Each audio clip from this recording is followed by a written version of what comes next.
بسم اللہ الرحمن الرحیم۔ دوسرا خط، ہمارے مذہبی اجتماعات۔ سلیم، تم ٹھیک کہتے ہو کہ جمعۃ الوداع کے دن جامع مسجد میں قریب 50,000 کا مجمع تھا، بلکہ اس سے بھی زیادہ، اور تم نے یہ بھی درست کہا کہ اس عظیم الشان گروہ کے ایک آواز پر جھکنے اور اٹھنے کی ہم آہنگی کا نظارہ بڑا دلکش تھا۔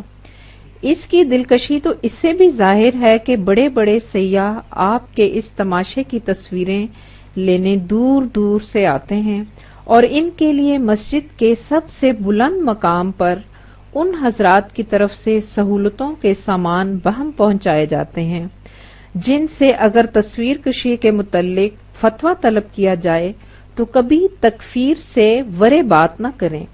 یہ تو تھا جملہ معترضہ، لیکن سلیم، میں پوچھتا ہوں کہ مسلمانوں کے اتنے بڑے ہجوم میں کتنے ایسے تھے کہ جسمانی حرکات کی ہم آہنگی کے ساتھ ان کے قلوب بھی ہم آہنگ ہوں؟ اسلام وحدت خیال کے بعد کہ جسے اصطلاح میں ایمان کہا جاتا ہے، وحدت فی العمل کا سبق سکھانے آیا تھا، اور اس اتحاد عمل بلکہ وحدت خیال و عمل کے بہترین مظاہرے اسی قسم کے اجتماعات تھے۔ لیکن ذرا غور کر کے بتاؤ تو صحیح کہ اس ظاہری اتحاد عمل میں حقیقی اتحاد خیال و اعمال کا جذبہ کس حد تک کار فرما تھا؟ تم نے دیکھا ہوگا کہ مولوی صاحبان صف بصف ادھر ادھر لوگوں کو نماز با جماعت کے مسئلے بتاتے پھرتے تھے۔ وہ سمجھاتے تھے کہ صفیں کس طرح سیدھی رکھنی چاہیے، دونوں پاؤں کے درمیان فاصلہ کس قدر ہونا چاہیے، کندھے کے ساتھ کندھا نہ ملنے سے کتنا عذاب ہوگا، پہلی صف میں بیٹھنے سے کس قدر ثواب ہوگا۔ لیکن سلیم، ان میں سے کسی ایک نے بھی یہ بتایا کہ مسلمانوں، تم یہاں جمع کس غرض کے لیے ہوئے ہو؟ تمہیں نماز کیا پیغام دیتی ہے؟ جماعت کے ساتھ ملنا کیوں ضروری ہے؟ یہ اٹھنا بیٹھنا کیسا ہے؟ صفیں کیوں سیدھی ہونی چاہیے؟ امام صرف ایک ہی کیوں ہوتا ہے؟ اور اس کی ایک آواز پر بلا چوں چرا سب کو ایک ہی حرکت کیوں کرنی پڑتی ہے؟ وہ بھول جاتا ہے تو اسے اس کی یاد دلانے کے لیے اشارہ تو کیا جاتا ہے، لیکن اس کے باوجود اس کی مطابقت کیوں کرنی ہوتی ہے؟ اور کیوں اس کی بھول کا کفارہ سجدہ سہو کی شکل میں ساری جماعت کو ادا کرنا پڑتا ہے؟ ایک وقت میں ایک ہی جماعت کیوں ہوتی ہے؟ متعدد جماعتیں کیوں نہیں ہو سکتی؟ تماشا دیکھنے والے سیاح جب اس نظارہ کو اپنے الفاظ میں بیان کرتے ہیں تو مسلمانوں کے ضبط و انضباط، وحدت خیال و عمل، یکنگی اور ہم آہنگی، اطاعت و تمسک بالجماعت کی بہت تعریف کرتے ہیں۔ لیکن میرا خیال ہے کہ اس حقیقت سے بھی وہ آشنا ہو چکے ہیں کہ یہ مظاہرہ اب صرف جسموں تک محدود ہو چکا ہے، قلوب پر اس کا کچھ اثر نہیں، یہ ایک رسم بن کر رہ گیا ہے، اس کی روح بالکل بھلائی جا چکی ہے۔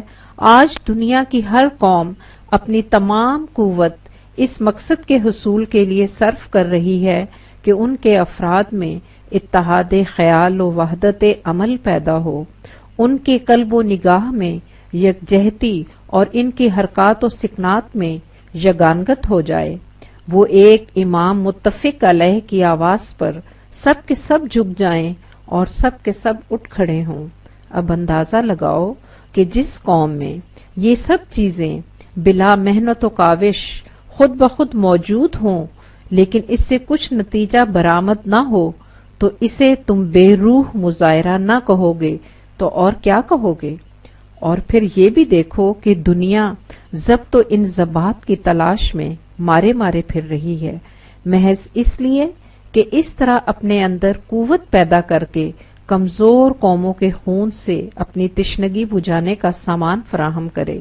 لیکن ملت اسلامیہ میں یہ سب کچھ اس لیے پیدا کیا جاتا ہے کہ ان کے قلوب پاکیزہ ہوں، ان کی ذات نشو و نما پائے، وہ ہر وقت اللہ کے قانون کو سامنے رکھیں، ان کا جھکنا ہو تو اس کے لیے، اٹھنا ہو تو اس کے لیے، ان کی قوت ناتوانوں کی حفاظت کے لیے ہو، ان کی طاقت ضعیفوں کے حقوق کی نگہداشت کرے، وہ اپنے ایمان و اعمال صالحہ سے ایسی قوت پیدا کریں کہ استخلاف فی الارض کی نعمت کبریٰ سے نوازے جائیں، اور اس استخلاف سے مقصود ملوکیت نہ ہو بلکہ اس دنیا خدا کی ربوبیت نوع انسان کی پرورش عام کرنا ہو۔ سلیم، اندازہ لگاؤ کہ رمضان کا آخری جمعہ ان مقاصد عالیہ کے حصول کے لیے کس قدر عظیم المرتبت نفسیاتی کیفیتیں اپنے اندر رکھتا ہے۔ مہینہ بھر سے خدا کے بندوں میں جسمانی اور قلبی انقلاب پیدا کیا جا رہا تھا، انہیں ٹھیٹ سپاہیانہ زندگی کا خوگر بنایا جا رہا تھا، ان کے دلوں کو تمام خباثتوں سے پاک اور ان کی نگاہوں کو تمام آلودگیوں سے صاف کیا جا رہا تھا، ان سے ایک وقت مقررہ کے لیے حلال و طیب چیزیں بھی چھڑائی گئی تھیں تاکہ وہ حرام و خبیث چیزوں کی طرف نگاہ تک بھی نہ اٹھائیں۔ اس کے بعد انہیں ایک جگہ جمع کیا گیا کہ وہ جائزہ لیں اپنے تمام اعمال کا اور محاسبہ کریں اس انقلاب کا جو ان کے اندر پیدا ہوا ہے۔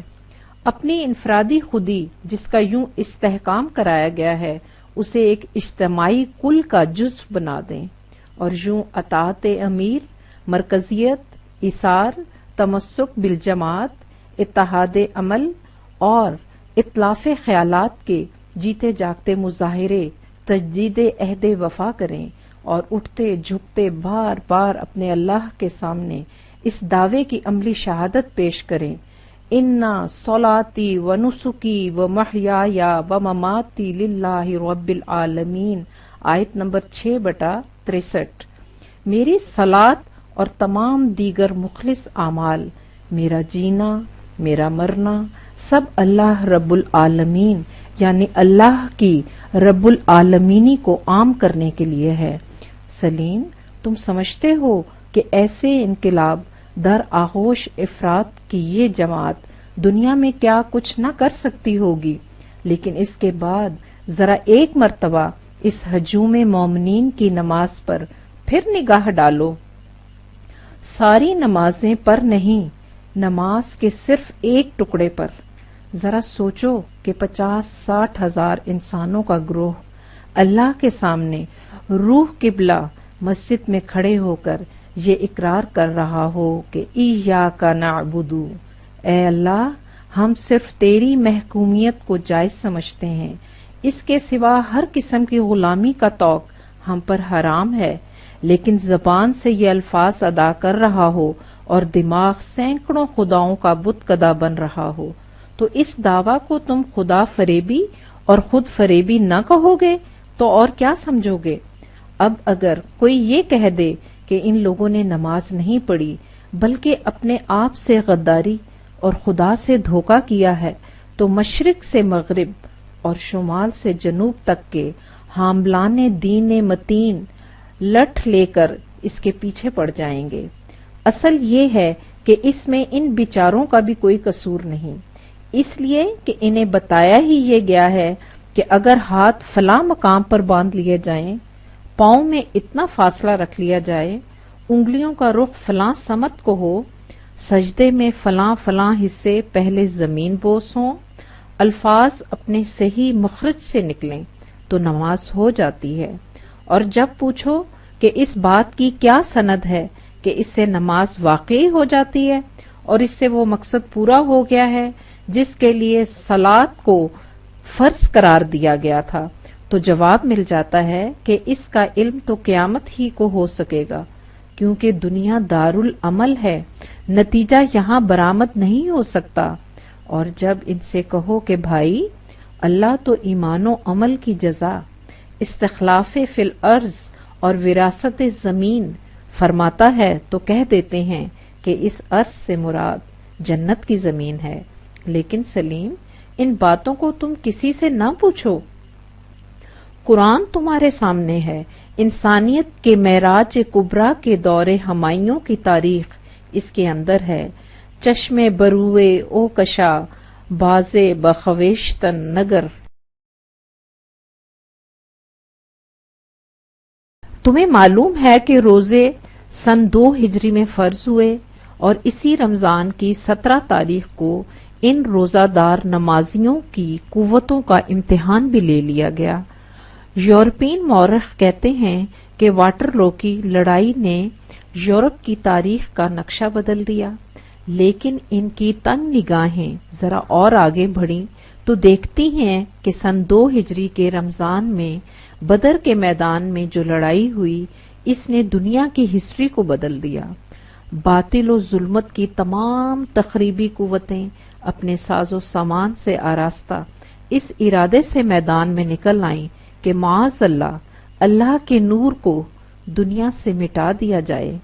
مسلمانوں کی کل کائنات قریب 300 نفوس جو ابھی ابھی اپنے گھر بار چھوڑ کر ایک دور دراز مقام میں پناہ گزین ہوئے تھے، بے سر و سامان، بظاہر بے کس و بے بس، ان کے لیے اب زندگی اور موت کا سوال تھا، نہیں، صحیح الفاظ میں حق یا باطل کے غلبہ کا سوال تھا۔ ان روزہ داروں نے کیا کیا؟ اپنے بچوں تک کو لے کر کھجوروں کی ٹہنیوں اور اونٹوں کی پسلیوں سے مسلح میدان جہاد میں آ گئے۔ سلیم، ذرا اس موقع کی نزاکت کا اندازہ لگاؤ اور اس کا احساس اس سے کرو کہ خود نبی اکرم نے اس لگ و دک صحرا میں نہایت خشوع و خضوع سے اپنے رب کو پکارا اور کہا کہ اے اللہ، تیرے بندوں کی یہ مٹھی بھر جماعت محض تیرے نام کی بلندی اور تیرے دین کی حفاظت کے لیے سر بکف اس میدان میں جمع ہو گئی ہے۔ اگر آج یہ سب شہید ہو گئے تو دنیا میں تیرا نام لینے والا کوئی نہیں رہے گا۔ مانگنے والے نے ابھی دعا بھی نہیں کی تھی کہ دینے والے نے اسے اپنی رحمتوں سے یوں نوازا کہ اذ تستغیثون ربکم فاستجاب لکم انی ممدکم بألف من الملائکۃ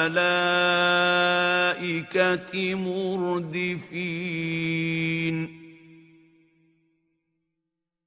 آیت نمبر 8/9۔ میں تمہاری مدد کے لیے 1000 فرشتے لگاتار بھیجوں گا۔ فرشتے تمہاری مدد کے لیے آئیں گے اور وہ آ کر کیا کریں گے؟ ان سے کہا جائے گا اذ یوحی ربک الی الملائکۃ